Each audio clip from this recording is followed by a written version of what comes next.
गणपती बाप्पाला आपण 10 दिवस का बसवतो? यामागे महाभारताशी जोडलेली एक गोष्ट आहे. माहिती आहे का तुम्हाला? नमस्कार मंडळी, मी Smita Rahude all in one Marathi चॅनलवर तुमचं मनापासून स्वागत करते. मंडळी, गणेशोत्सव म्हटलं की सगळीकडे आनंद, उत्साह आणि भावपूर्ण वातावरण असते. पण या परंपरेमागे एक सुंदर कथा आहे. चला ती कथा आपण ऐकूया. लोकमान्य टिळकांनी गणेशोत्सव समाज एकत्र यावा म्हणून सुरू केला. हे सर्वश्रुत आहे, पण गणपती 10 दिवस बसवण्याची परंपरा याहून खूप जुनी आहे.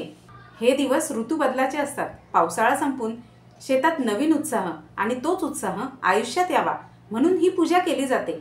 हे झाले निसर्गाशी नाते. आता कथा बघूया. महाभारत लिहायला व्यासमुनींनी गणपतीला लेखक म्हणून निवडले.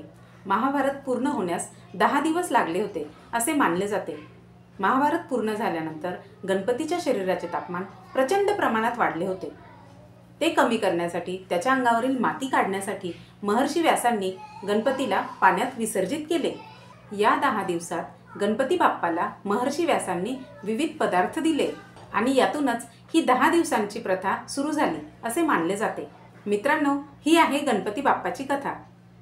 कथा आवडली असेल तर गणपती बाप्पा मोरया असे कमेंटमध्ये नक्की लिहा. व्हिडिओ आवडला असेल तर लाईक करा, शेअर करा तुमच्या मित्रमैत्रिणींना आणि कुटुंबियांना. आणि हो, अशाच वेगवेगळ्या कथा ऐकण्यासाठी चॅनलला सबस्क्राईब करायला विसरू नका. पुन्हा भेटूया पुढील व्हिडिओत.